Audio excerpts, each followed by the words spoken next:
Hello, everyone, or or Professor Barnes.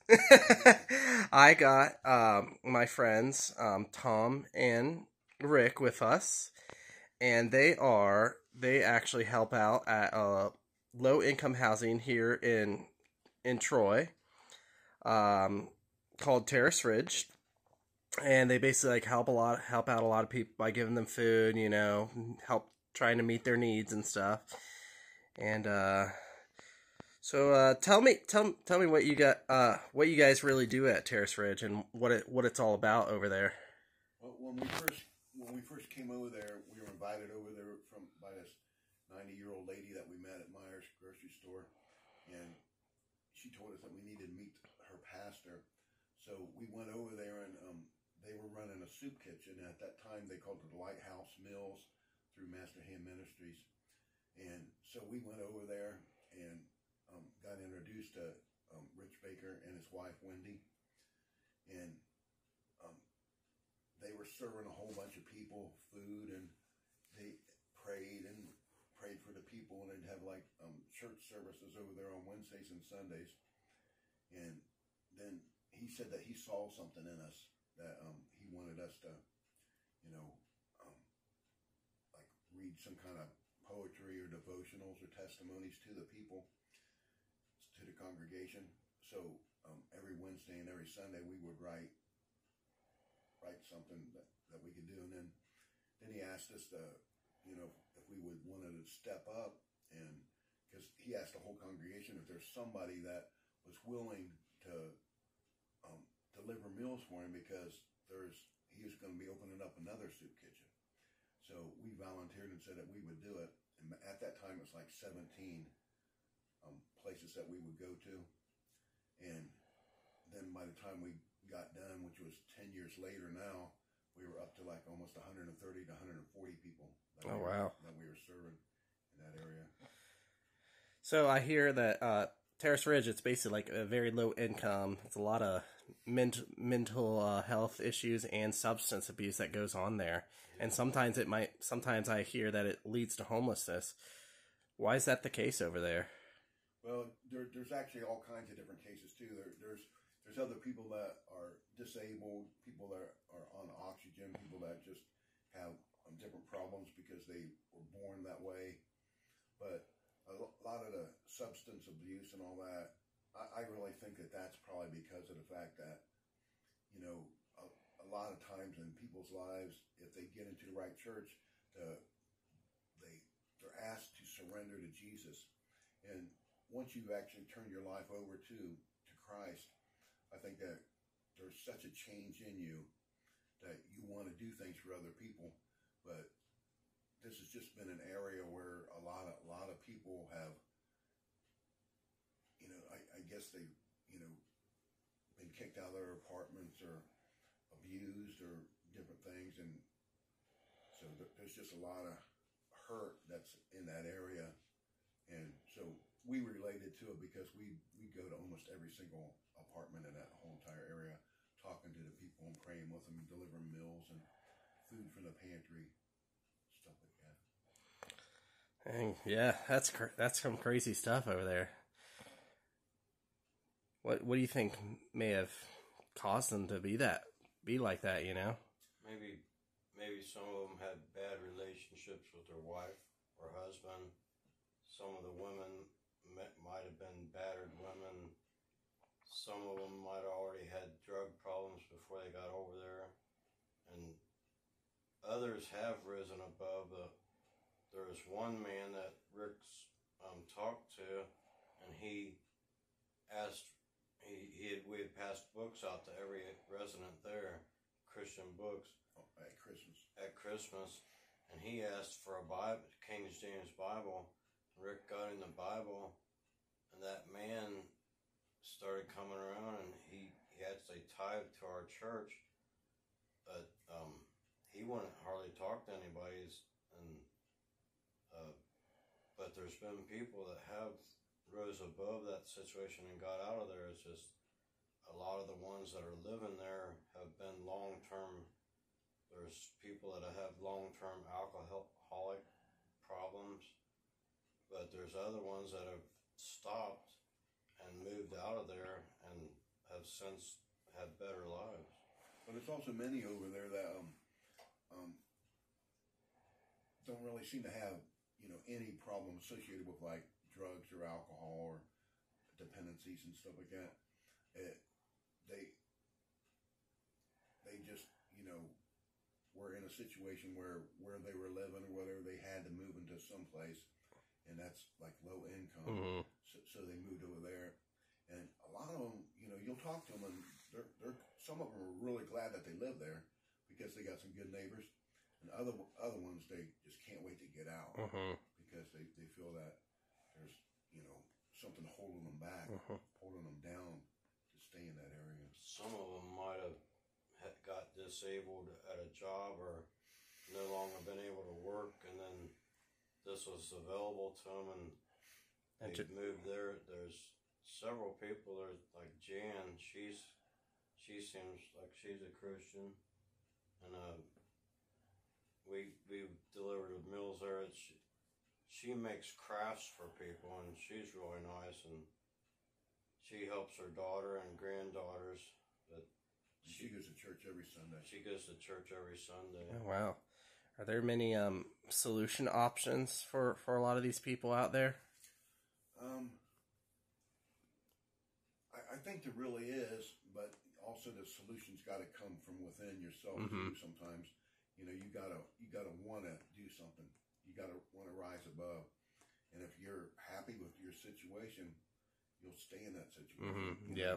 This is sort of like where, you know, God told Moses to let his people go, and so they were wandering around in like the desert for 40 years. And you think about it, there's a lot of people with the drugs, the alcohol, and all these other addictions and stuff. That's almost the same desert for 40 years of their life. Mm-hmm. They're wandering around, and until they can rise up, until they can realize that God's got something better for them, they'll be stuck. They'll be in the same situation. I agree. Do you think there's anything that maybe the churches or the community of Troy could do better to help these families? I think so. That's why they had that food program where, you know, a long time ago, the reason our pastor, Rich Baker, got into serving and preaching over there at the Kennedy Hall was because God told him to go over there. And the day he went over there, he was talking to the management there at Terrace Ridge, and they said they were looking for somebody that would, you know, do something with the Kennedy Hall. And he walked in there the exact same day, wanting to know if there's something that he could do. So it worked out perfectly. And from that, you know, he was able to have, you know, Sunday church and Wednesday, Saturday meals, and bless these people in a great way. You know, a lot of them look forward to something that they could come over there to, you know, to hear somebody preach, to hear somebody talk about something positive, something that could help them or rise them up. And a lot of them were really blessed by him going there. Oh, yeah, for sure. I hear that after like COVID-19 and other stuff, like a lot of the stuff kind of shut down. And I hear from you guys that a lot of this stuff could be shut down for good. Like, and that definitely sounds like a bad idea. It's like, and like a lot of these people receive hope from these worship services and these prayer services, you know.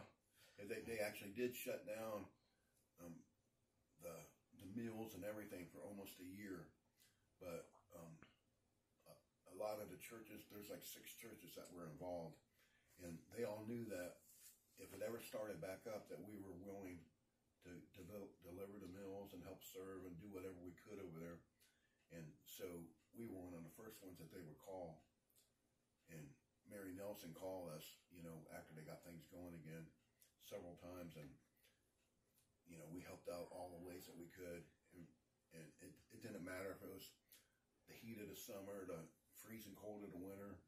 Every single weekend for 10 years straight, we went over there to do our best to bless these people and help them, going door to door, trying to get people to, you know, respond, to come to the hall, to try to get closer to God, to realize that there is something better. Oh yeah, for sure. And there was a lot of them that actually did rise up, and they wanted to get out of there, and they did. And I applaud them because to find something better in your life, when you're in a situation where it's like. Do you think there would be a lot more change within Terrace Ridge if a lot more churches got more involved, and as well as the city of Troy as well? Oh yeah. Yes. See right now it's like since the food delivery program and them making the meals over there at the Kennedy Hall is being dissolved. They're cutting it down from where it was down to just one weekend a month. So it's like if it was the way it was, each church would divide out and say, well, we'll do it this weekend, next weekend somebody else will do it. And it made it to where everybody could depend on somebody being there, and they felt good, they got served, and, prayed for them. We'd sing songs, and, Tom and I'd get up there and read a poem that we wrote, try to bless them that way too. Mm-hmm. Yeah. Well, that's it for now. Thanks you guys for the interview. A lot of good points. From firsthand experience. A lot of these people, they need their well-being met, and and if it's not being met, I mean, this is proof that people will start turning to other things, substance abuse. They'll have problems with mental health, and some might end up being homeless because of it. Right. And we need a community of people and churches to rise up and combat this stuff. Yeah, we've seen people that got kicked out of their apartments over there, walking around and all that. Everything that they had was on one of these little walker things, and we felt so bad for them. We'd give them money, and we'd give them our pastor's number, and he'd try to set them up with a place that they could go to. And a lot of people, they're looking for stuff. They're living underneath a bridge, or they're hurting, or there's sometimes you don't even know, until you actually sit down and talk with these people. Yeah. There was great witnessing to all these people because we prayed with them. But we're not taking the glory for ourselves. We give the glory to God that we're able to do this for 10 years. Well, and the thing was, when we got to the point where the program was ending, we didn't want it to just completely dissolve, because we were up to 140 people, 140 meals that we were delivering. We wanted it to be taken over by somebody that was willing to every single weekend go out and deliver meals and do all these different things. But the way they took it, it dissolved out so horribly that it's like it's going to take a long time to get things back to where they were. Yeah. And that's what saddens me the most, is because we were so dedicated for that whole amount of time, every single weekend. We never took no vacations or nothing, for that whole entire period of time. And we never asked for no money, and we never got paid for it. And I don't want nothing for it. I'm just saying that it's just, for something to dissolve that was such a benefit to this community is sad. It really is. Yeah. Yeah, we need to rise above this stuff, It's like we got to be able to dig in dirt, sometimes, and yeah, that's kind of what's going to be required. And I know Jesus didn't turn anybody away, and we didn't want to turn anybody away, and I hope that some churches will step up and it'll start over again. Yeah. Yeah, there were times where we'd be delivering meals, and these other people, they'd come out, they'd see us deliver meals to other people, and not everybody in the whole area was on the list. So it's like, they go, can I have a meal? And I go, well, I really got to count how many meals I got. So I go back there, figure out how many I got, and I thought, well, this person needs a meal more than this other person. And intentionality is the key. I think we need to be more intentional in our communities, not just in our box-shaped churches. You know what I mean? Right. And that's one big problem. I think we need to be able to step out, and we have the power to do that. Right. We can, and we should be able to work with our communities, work with the state, and maybe then governments will start seeing, maybe like states in the United States and all the people will start seeing that, hey, this mental health, this substance abuse, and even the homeless rate is going to be issues and stuff. And the thing is, we are the church. Exactly. You know, and if we're going to do something, we got to go out there, and get it in our hearts that if somebody needs some help, give them some help. Exactly.